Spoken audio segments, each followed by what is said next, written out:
Welcome back, everybody. It's another episode of The Mindful CEO. I'm your co-host, Chris Angel, here with your host, Aaron Hey, Hendon. what's up? Oh, am I the host and you're the co-host? I I don't always know. thought we were That just just came out co-hosts. today. Do you Okay, like that? fine. I think we're both co-hosts. You're like, I'm not I'm ready. I'm not taking the mantle. I'm Tweedledee. This is Tweedledum, and off we go. Okay, good. Yeah. Yeah. Talk to All me. right. Well, Talk to me about the elements of yeah, mindfulness. I was just thinking about, all right, what does mindfulness mean? What is we say the mindful CEO, but what does that mean? And I think there are definitions, I mean, as I'm working with this organization to be certified as a mindfulness instructor, they have a definition, which I'm not present to all the words, but it's, bringing loving, kind, gentle attention. And I'm not getting it exactly right. And the thing is, what I was just dealing with is that I don't really have an interest in getting it exactly right. I don't necessarily see the advantage or the benefit of nailing it down in terms of a definition. And maybe there is, and anyone can come at me if they want to about that. I'm more interested in, what fits under the umbrella of mindfulness, or what are the facets of mindfulness, or what's included or what's pointed to.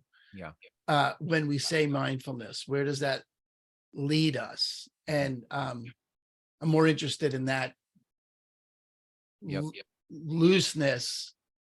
I think, first of all, I think that looseness is part of mindfulness, is the open awareness. When we do open awareness meditations, and when we just are present to it all, and noticing it all. And I think there's something that lends itself to mindfulness when we say that. And I bristle it. I just generally bristle at rigor anyway. So At rigor? Yeah, rigor. I don't. Wait, how so? Rigor in what? I just again, we're going to go back to my favorite metaphor. I was listening to an interview with Jerry Garcia, and he was saying that he got lucky because he's playing in a group of a band that where nobody has any interest in playing the song the same way twice. There's no possible way for them to ever play. A lot of bands play, the album version of stuff, and or at least the same version over, and they're zero interest in doing it. So that kind of rigor, that kind of looseness, that kind of exploration, like, oh, let's see where this conversation goes today. Let's see what mindfulness, as opposed to it's got these boundaries, and if it's outside that boundary, then it can't be in, and it's out. And I prefer the let's see where it goes, the purple crayon phenomenon. The Herald and the Purple Crayon phenomenon. That's just let's see where it goes. So I love that. So if we're going to look for elements or threads to include in mindfulness of what we're speaking to when we're talking about mindfulness, or what we're looking for or looking from when we talk about mindfulness, I think the elements that show up are loving kindness, right? For sure, loving kindness, gentleness, gratitude, curiosity, wonder, all fit within the world of what it would be to be. You could say, if I was walking around in a state of wonder, or I was walking around in an authentic state of curiosity, or authentic state of loving kindness or gratitude, I would be walking around mindful. I think that's a true statement. I love that. And again, some people that are more educated or differently educated or have a different view of that, I'm happy to hear out why that's not actually a true statement. But I think that that's, for me, when we're talking about the mindful CEO as a community, or what we're out to,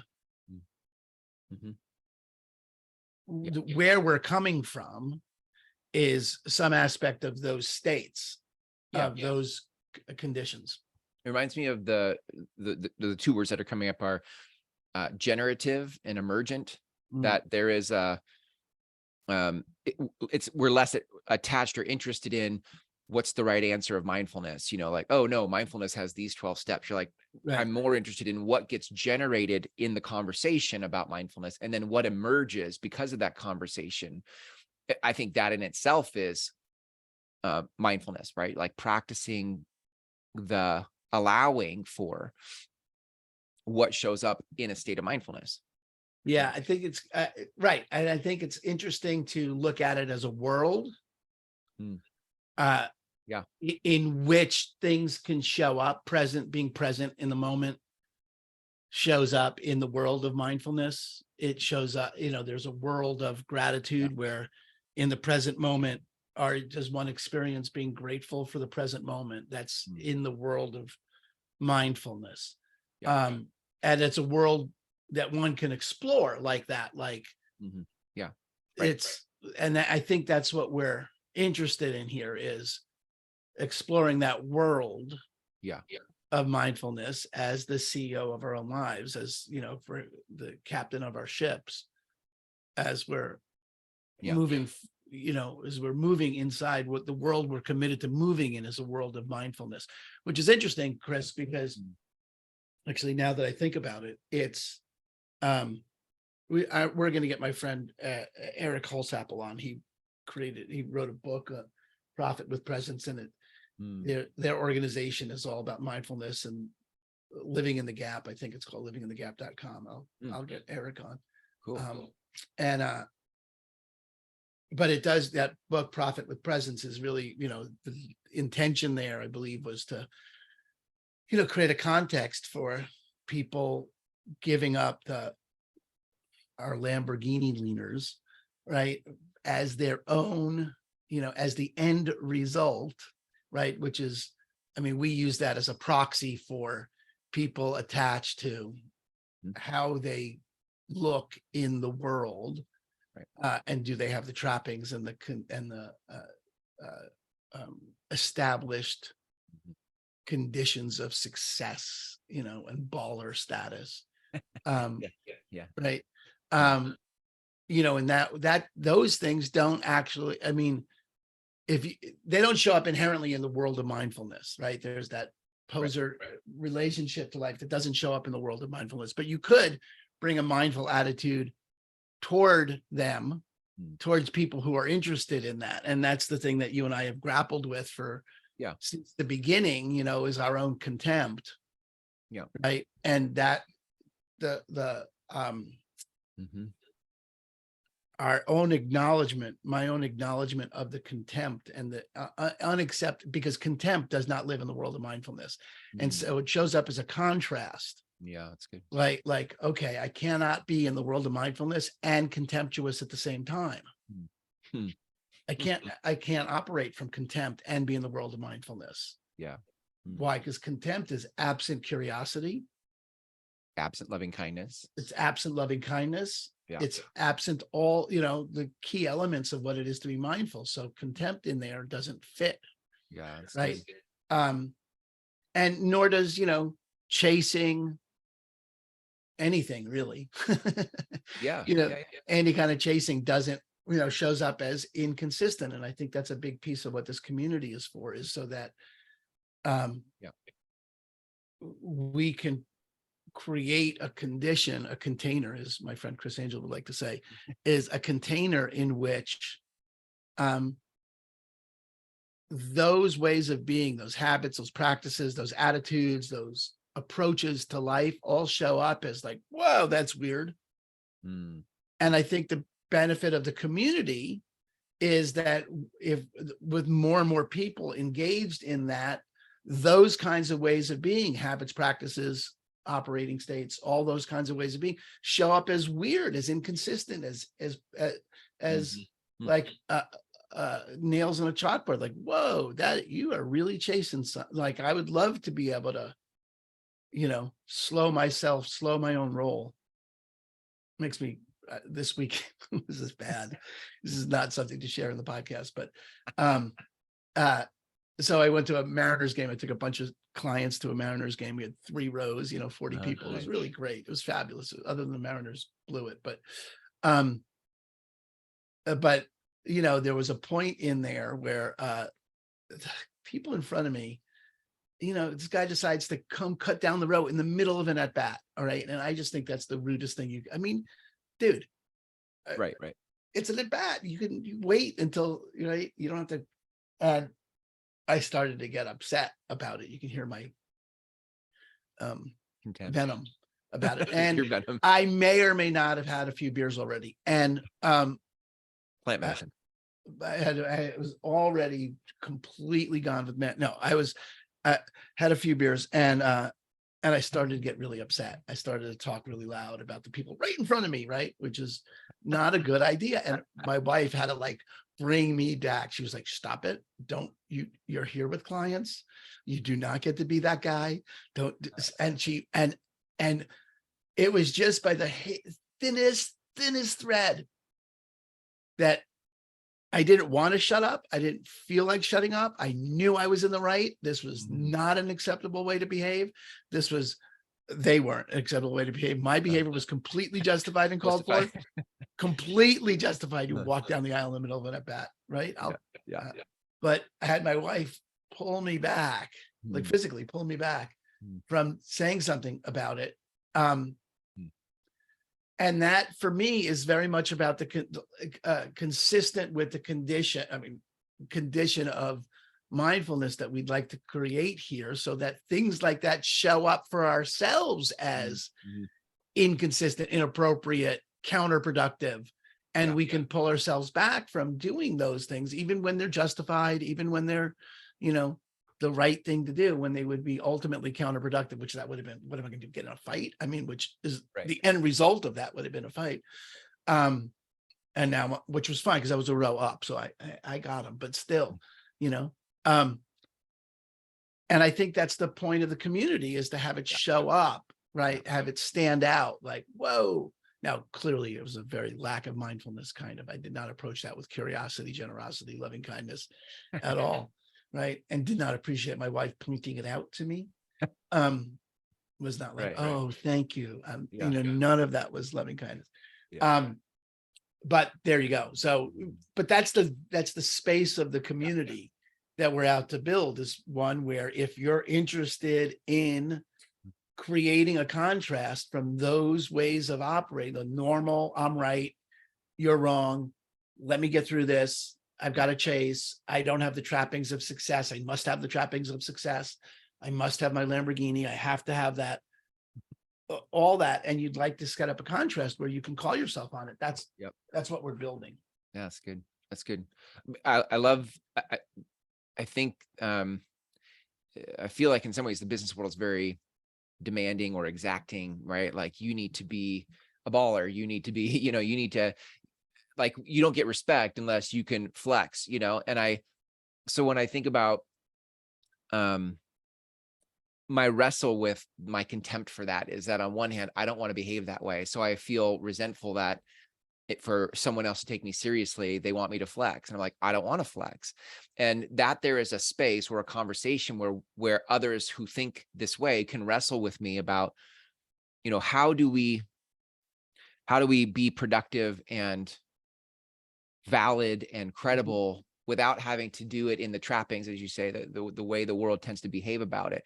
Right. That to me is worth sinking my teeth into and being like, yeah, what's another way to show up in the world? And I don't think that answer is always obvious to me. I think sometimes it's a lot of second guessing myself, following my intuition and being like, this feels right. But then being like, I don't know. I think people aren't taking me seriously. Yeah. I think obviously the ball game analogy, it's very clear. There's a very clear black and white line between, what's consistent with who I say I am and what's inconsistent. Okay. Pretty black and white line. But in the world of business, not so much. What's black and white? Where's is how many times do I call this lead before I become overbearing? Is this commission breath? How have I lost my stature? Just and even in this, there are people who have been studying mindfulness for 50 years, 40 years. They're way deeper into this than we are.